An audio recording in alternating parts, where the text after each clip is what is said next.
Thank you, Lucy. Thank you, Brian. Thank you, everybody, for the invitation. And as Lucy mentioned, my job is in market research, so we do often have slide-driven presentations. There's not going to be too much of that now, because true to who you are and who he was, I have written an actual speech. So you can polite me and nicely critique me later, but I thought I would do that because it's what he would have wanted.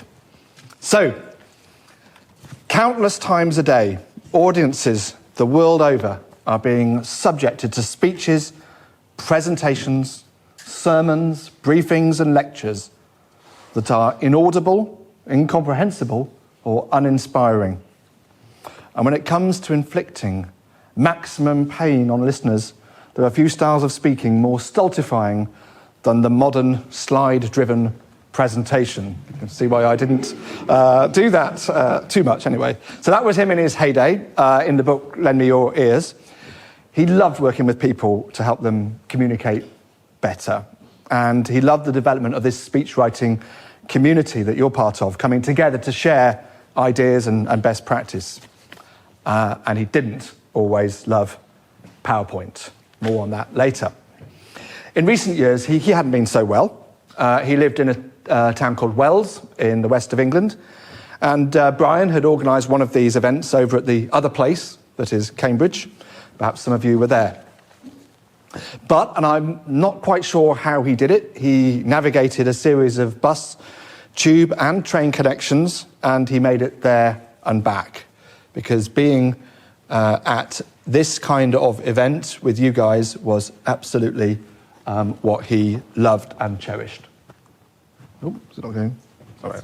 You may use the remote. Oh, it's got the remote, is it? Oh, it's okay, sorry. Here, pointed to here. Oh, is it? Okay. All right. Voila, here we go. D'accord. Please use up and down. Thank you. So, here indeed, he is at one of these speeches. He really loved it. Thank you for the welcome. Thank you for inviting me today. Now, as Brian mentioned in the tribute that he's just given you, using the list of three was one of the rhetorical devices that he noticed had particular power. So it only felt appropriate for me to divide this speech into three parts. So first, how did he come to be involved in speech writing in the first place? A question perhaps you sometimes ask yourselves. Second, what I learned along the way. Speeches were hard to avoid when I was growing up in my house. And later, once I had a job, I tried to apply some of the lessons myself.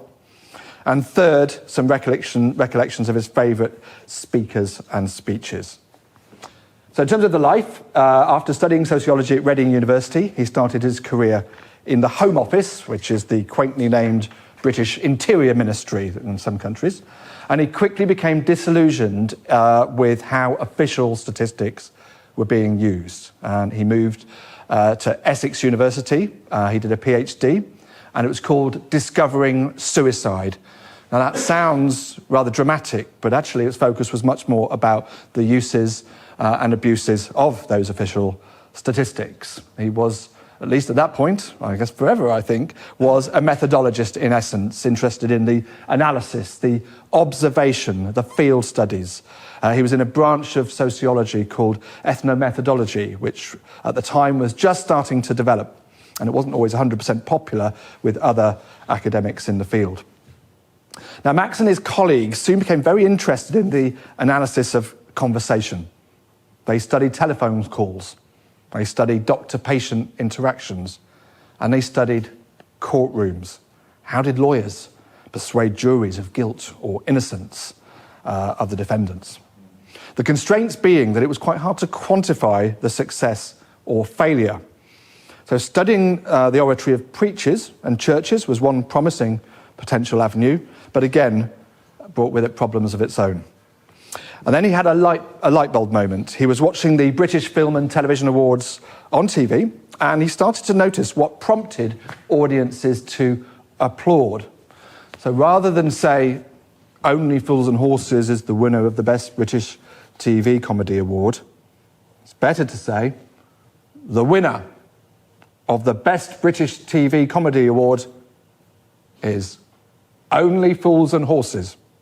A puzzle, followed by a solution, and then the applause.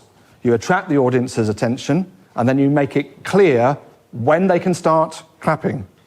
For 8 seconds, as it happens, that he discovered was the yardstick for success. He found that politicians formed a really fertile ground for study. Back in the 1980s, in contrast to right now, they were giving a lot of speeches, live on TV. And Max could record them on his state-of-the-art Betamax video recorder. He wrote up his findings and he sent his book manuscripts to a range of publishers. Oh, where's these? Sorry.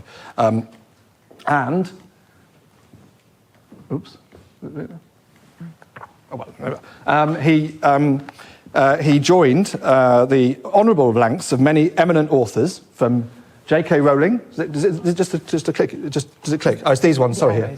Sorry, I have a lovely, just in honour of PowerPoint, from J.K. Rowling, Agatha Christie, Max Atkinson. Many of you, maybe in the room, have had rejection letters like this, and he had many. This is just a sample of the letters that he got. But however, he did find a publisher, a good publisher, and they put some money behind its marketing. It aroused a lot of interest. One of the publishers who rejected him did say that this might, in our opinion, be a better suited endeavour for a TV programme. And that's exactly what happened. So he was asked by Granada Television to develop a programme which involved the training of a novice speaker ahead of the SDP party conference in 1984. So this is a centrist party, imagine that. The speech was a real runaway success, standing ovation and widespread media coverage in the coming days. He often said it was 30 minutes that changed my life. So that combination of book and TV programme, this is The Guardian on the day it came out, I think it ran on a Monday night, was really, really powerful. The Guardian, they're saying, this is great. It creates the opportunity for us to do it ourselves. You can put a stopwatch on any conference speech this season. Life was boring before the internet. This enabled you to do just that if you wanted to. Now, it led to an invitation to conduct a seminar on political speech making at the Reagan White House, to moving out of academia, setting up his own consultancy business, and often working with companies on their own in-house presentation skills courses, which, given the enduring and still variable quality of PowerPoint presentations, gave him more fertile fieldwork experience. But his first love was those set-piece speeches. And preparing for today, I found a speech that he wrote for Richard Branson, announcing the launch of the Virgin Atlantic London to Miami flights. For many years, he served as a speechwriter and advisor to Paddy Ashdown, the leader of the Liberal Democrat Party. So what are the takeaways from his work? These are some of the things that I found most memorable and usable. Brian set out others in the document that he's prepared. But first is the contrast, to be or not to be. I saw you were doing Shakespeare yesterday. More Shakespeare. I come to bury Caesar, not to praise him. Me, I made one up. 14 wasted years under the Conservatives, a new era of hope under Labour. Contrast is the first one. Second one is the list of three: liberté, égalité, fraternité, even we know it. Abraham Lincoln, government of the people, by the people, for the people, and that puzzle solution. The candidates for the 1987 election were two of his speechwriting reference points. We had Conservative Prime Minister Margaret Thatcher. We had opposition leader Neil Kinnock. Neil Kinnock, by common consent, was a natural orator. Margaret Thatcher was somebody who really had to work at the craft, but became very effective. And at one of her election speeches, Thatcher used the puzzle solution device very well. She accused Labour of having an iceberg manifesto, 1/10 above the surface, but 9/10 below. Max liked that because it got into the news. He liked it when people used words effectively to get that message across. And a week or so later, Neil Kinnock decided to respond. He told the audience it was indeed the Iceberg Manifesto. It's really cool, it's very tough, and it's totally unsinkable. So, puzzle, solution, and a 3-part list, bang. That I think is one of his favourites. Now, my final reflection is about PowerPoint. And PowerPoint, he did see a lot of it, and I think the big issue that he wanted to often mention was about the difficulty that brings with it. I'll come on to that chart in just 1 minute. But I think the big point he mentioned, and I'll just quickly quote him, because projectors enable words and phrases to be projected onto the screen, the teacher doesn't have to give much thought to the style of language, look at all the work I've done here, to be used, let alone what it's going to sound like to the audience. The fact that so many slides amount to little more than a series of prompts for the speaker also means that a lot of people don't always plan what they're going to say at each item and end up making it up as they go along. I have to confess, in my own organisation, I went to watch just one of those meetings earlier this week and we didn't even complete the agenda because we had the slides and everyone just made it up. I did argue about him sometimes because I actually feel PowerPoint is actually a great program, it's how we use it. And he conceded, yeah, you just need to plan, think about the graphics, think about what looks good. So he did grudgingly agree it had its place in the toolkit. But a big takeaway I took, and I sometimes talk to my colleagues about this, is this issue about the big slides that come with lots of information at once, because the audiences can only take in a certain amount of information over time. And if you give them a big scary slide with all of their notes and 3 columns of 10 points, Times New Roman font, they're going to struggle and they're not going to come with you in terms of where you want them to be at the particular point in time. And that's why I do find that the builds, however you do them, are really, really helpful. And not all my colleagues agree, but I know I'm right. Finally, some thoughts on his speechwriter reference points. Now, some people, absolute naturals. Barack Obama was an example.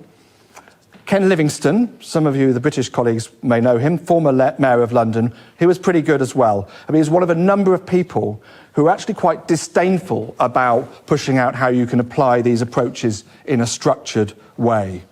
Great speakers are born and not made. People should just be themselves without worrying about technique, he said. Now, Max didn't really like that, and he told one of the newspapers, what he really means is leave power in the hands of people like him. He himself was very open that he was not a naturally great public speaker, which perhaps is what made him a good observer, teacher, and coach. And so with all of this in mind, I thought I would just end with some words about his favourite speech. He wrote about it in his book, Lend Me Your Ears. It's for Martin Luther King's I Have a Dream speech. And he says, this example illustrates the important difference between the spoken and the written word. The spoken version uses extensive repetition, whereas the written one does not. So if, when we're composing a sentence, we notice that we've just repeated something that appeared in a previous one, we start looking for an alternative. When it comes to speaking, however, the rule against repetition no longer applies in the same way.